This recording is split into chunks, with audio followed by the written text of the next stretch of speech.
you want to find fossils, then you go to places where there are sedimentary rocks, like this limestone quarry here. What happens is that when a plant or animal dies, it usually gets covered up with soil. And sometimes it gets preserved instead of rotting away. And as time goes by, so the soil accumulates on top of it and it gets buried to deeper and deeper depths. There are fossils in this site here, like this bone here. This is the lower leg bone of a bear, and this at the top is the knee joint. Another sort of fossil that you find in this site is this. It's a flint or a scraper, and it's been made by early man. And very probably it was held like that and used to scrape away plants and animals. Now when you find fossils, they aren't usually nice and clean and beautiful like this. And so one thing that you've got to do is to clean them. In fact, this program is about how you find fossils, what you do with them when you find them, how you prepare them, how you find out how old they are, and how you interpret where they fit in the evolutionary sequence. One of the troubles with finding fossils is that they tend to be buried very deep in the earth. And it's only when you come to places like quarries that you can get hold of them, because the quarrying has exposed the sedimentary rocks. But there are places in the world where geological faults have exposed the deep-lying sedimentary layers to the surface. One such place is in East Africa, and it's there that some of the most important hominid finds in the world have been made. Well, when I was flying up here on my way to Ethiopia in 1967, we were off course, and looking down, I noticed that there was a tremendous amount of exposure. Broken ground, badlands. Much of this is sandstone. This is entirely a sedimentary basin. These deposits, those brown-colored earth, were laid down during the ancient lake, somewhere between 4 and 1 million years ago, as we now know. It was about twice the present width. There was a river draining in from the northeast, and all of this mud and silt was brought in by these huge rivers and deposited in a series of deltas. Then the current erosion has cut through all of this sandstone, this brown area, making the badlands, or the eroded country, that you can now see. And the extent of it and the stratification of it, as well as the interbedding of volcanic ashes, gave me the hunch that this would be well worth looking at. But this is Somerset. Although some of the most important fossil hominids have been found in East Africa, people are looking for them here in Britain as well, in places like this quarry.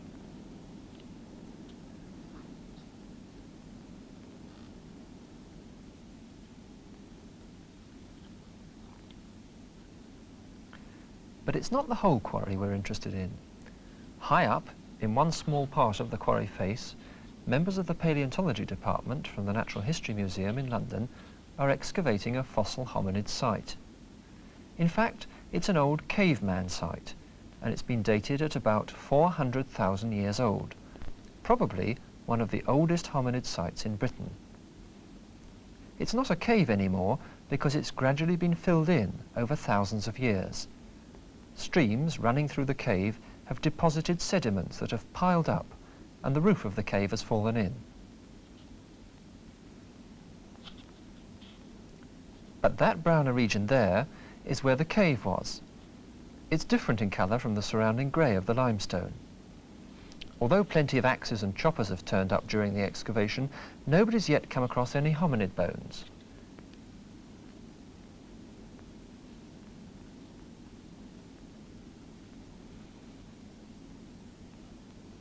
But turning the clock back, the cave might have looked like this.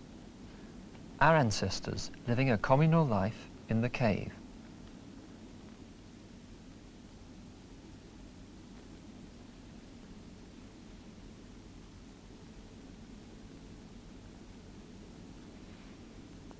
Peter Andrews is the leader of the dig. We found two cave entrance systems so far in this cave. One of them is right here where I'm sitting, with the floor of the cave sloping up here towards the entrance. And this big jumble of rocks here is a talus cone, or rock fall, consisting of rock and soil that's fallen in from the surface and is piled up behind it. And when the rock comes in, it brings animal bones and so on with it, animals that were living around the entrance, and perhaps the remains of early man as well. So this is a very good sort of place to work.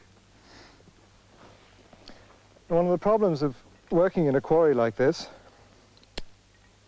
is getting access to the beds that we're particularly interested in. And the way we do this is by cutting out ledges from the top of the cliff and then excavating down through the floor and in through the side walls of the ledge. One of the beds we're particularly interested in is this one just down here, which is very rich in animal remains and from which we've also got quite a number of flints. When you're digging for fossils, it's not at all like digging up your back garden. You dig very systematically in carefully specified locations, using trowels, gently brushing away the soil from any object that looks promising. You use dental picks to loosen and extract a bone from its surroundings, and you record exactly where you found it. But what types of animals have they found here? The types of animals that we've been finding here, cave bears are extremely common. Cave bears have very massive jaws, skulls and jaws, which we found quite a number. And the animals, in fact, were huge animals, much larger than any present-day bears, and quite formidable animals. We've also found quite a number of other animals that didn't necessarily live in caves, but which were perhaps washed in or fell in or some means like that. Now, among these is the saber-toothed tiger, which is a large, sort of lion-sized animal with long, slashing canines, which it used to penetrate the very thick skin of such animals as rhinoceros and so on. These fossils have been expertly cleaned and rebuilt. But what condition are they in when you first find them in the ground? Now, when we find bone, it isn't necessarily in very good condition. It might be embedded in rock, or it might be broken into several pieces. And it's a very skilled process to extract the bone and to put it back together again.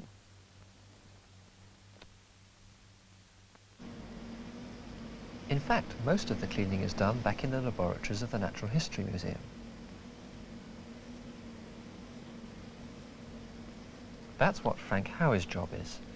He's using an anther gear, which is a sort of miniature pneumatic drill, to remove the matrix surrounding the bone.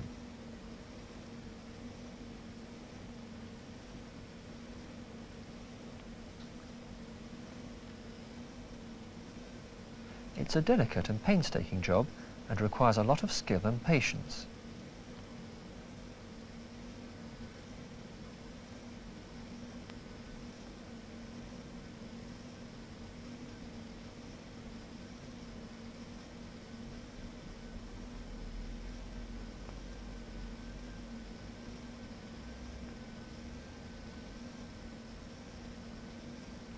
He's cleaning part of a vertebra from the backbone of a 100-million-year-old dinosaur called Iguanodon.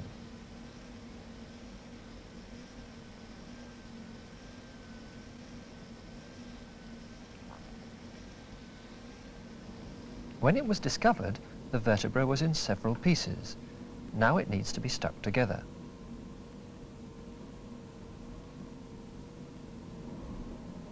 It's rather like doing a three-dimensional jigsaw puzzle.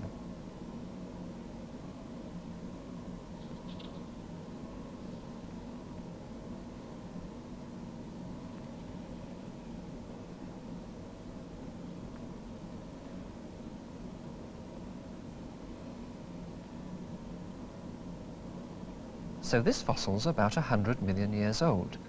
But how do we find out how old a fossil is? One method is called carbon dating, and it's particularly suitable for dating objects that are just a few thousand years old. This is the carbon dating lab at the British Museum. If you measure what proportion of a fossil's carbon content is in the form of the radioactive isotope carbon-14, you can then work out how old it is. Here, the carbon in the fossil material is burnt in a combustion bomb. This turns the carbon into carbon dioxide. The sparking plug ignites the bomb. and then the bombs cooled down.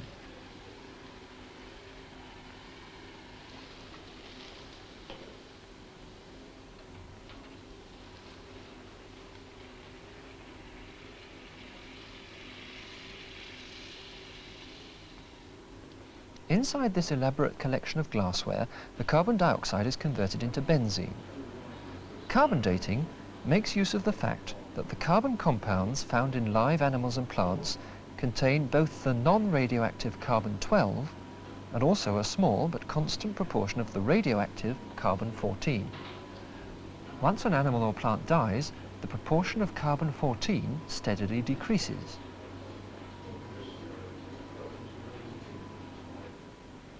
And it's the proportion of the benzene's carbon-14 that is measured in this machine.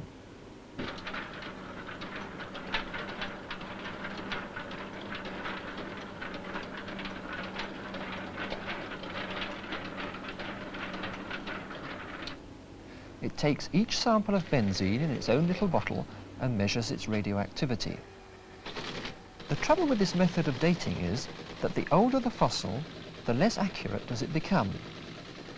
With fossils that are older than 40,000 years, it can give ages that are wildly wrong, and this can lead to problems.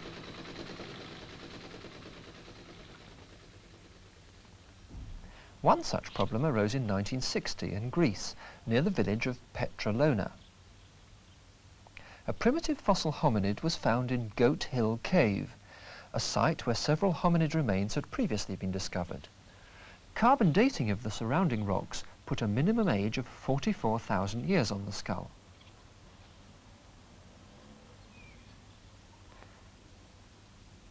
To some people, the Petrolona skull looked rather like a Neanderthal, mainly because of the shape of the skull and the heaviness of the ridges above the eyes.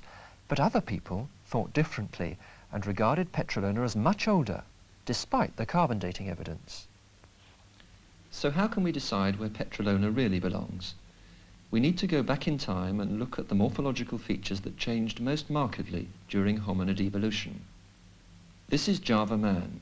Notice the large ridge above the eyes, and notice especially that it's one continuous ridge, right the way across from one side of the face to the other. Notice also that these bones at the back of the roof of the skull, the parietals, form an angle, like the roof of a house. Finally, notice this well-developed ridge running low down across the back of the skull. The ridge is called the occipital torus. What happens to these three features in a more recent hominid, such as Neanderthal man? The eyebrow ridge is much smaller, and there's a separate left and right ridge.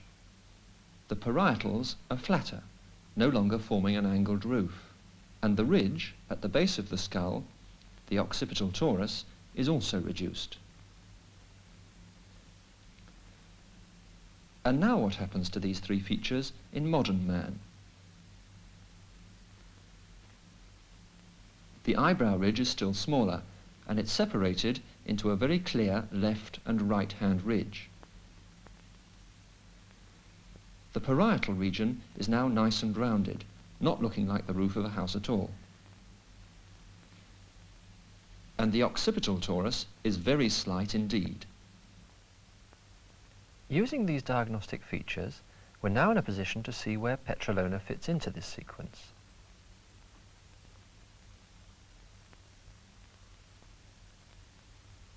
One of the people who disagreed with the Neanderthal interpretation of Petrolona was Chris Stringer of the Natural History Museum. This is the Petrolona skull. In 1971, I investigated a number of Neanderthal skulls in Europe in order to try and determine the relationship between Neanderthal man and modern man.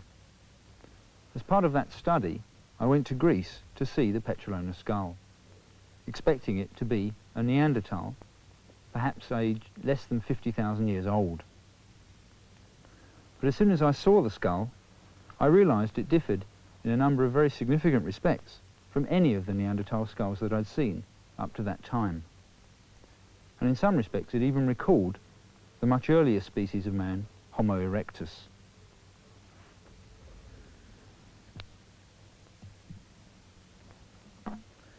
This is a skull of Homo erectus from Java, a skull of Java man dating to perhaps 1 million years ago. One of the most striking features of the skull is this very strong ridge of bone above the orbits, called the supraorbital torus. It's straight and very thick, particularly at the edges. Behind it, the frontal bone is very flattened, and the top of the skull is arched with a keel, a ridge, running along the top of the parietal bones. At the back of the skull, there is another ridge of bone, the occipital torus, which is very strongly developed in Homo erectus, particularly at the edges and also centrally. And the whole occipital region is sharply angled. Another characteristic of Homo erectus is that the base of the skull is very broad and the skull is very poorly expanded up here on the parietal regions.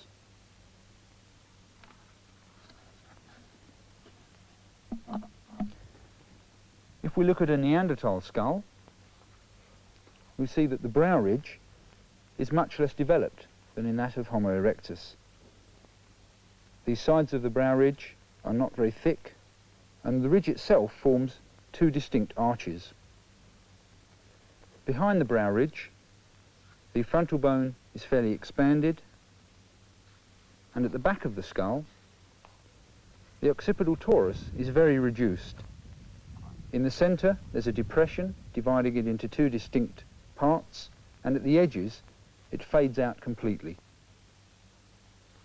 Looked at from behind, the Neanderthal skull is broad at the base, but is also very expanded up here on the parietal regions.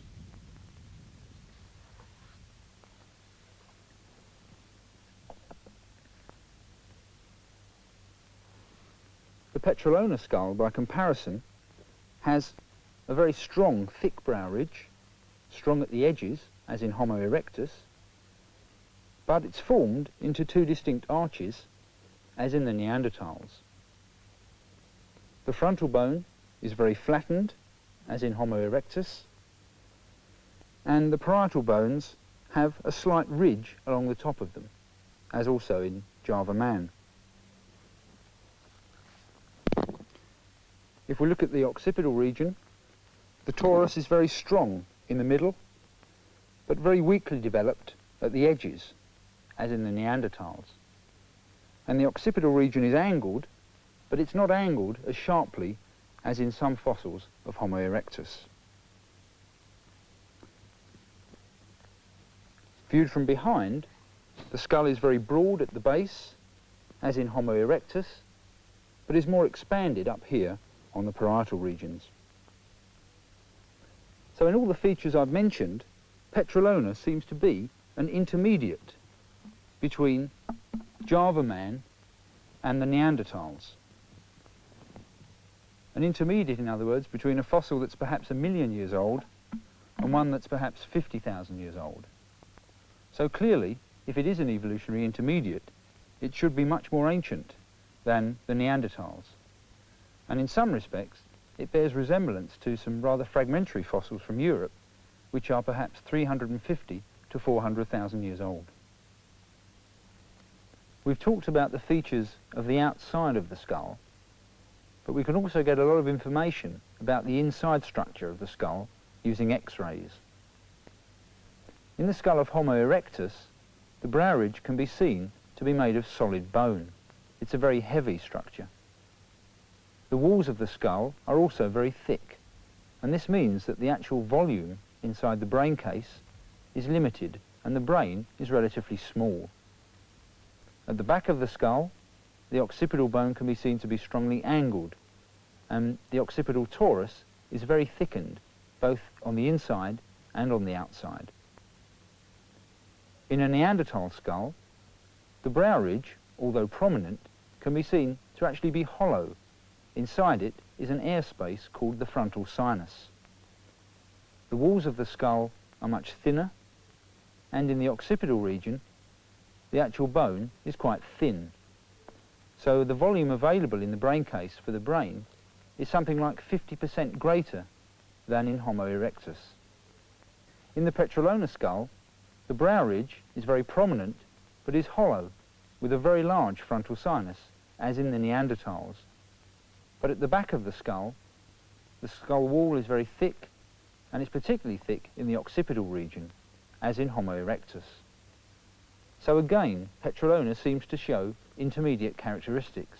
The front of the skull on the brow ridge resembles the Neanderthals, and the back of the skull resembles Homo erectus.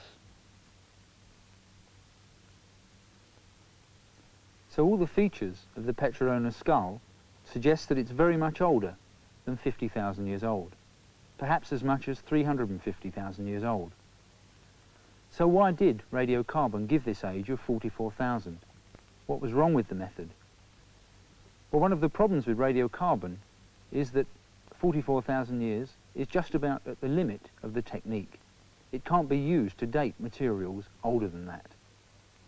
So to get a reliable date for Petrolona, we've got to turn to other techniques.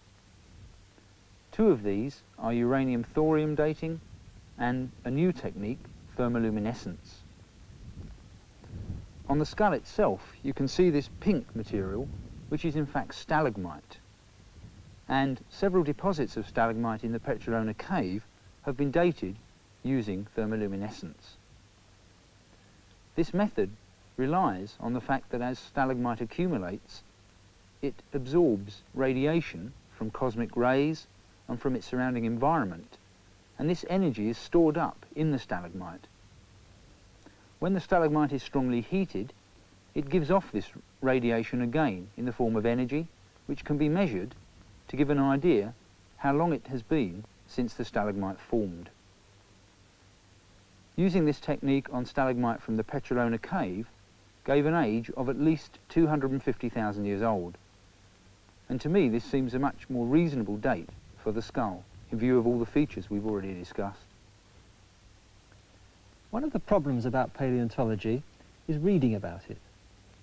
It's really very difficult to get a good idea of what a fossil's like simply by reading a book or the written component of a text. And it's also pretty difficult to get a good idea of how paleontologists work. So what I've tried to show you in this program is a few fossils and what they really are like, and how paleontologists really do work at the top of difficult quarry faces, scurrying around, how they painstakingly prepare their specimens, picking away bit by bit, how then they've got the problems of dating their fossils, and finally the very long and difficult process of fitting their fossils into the record.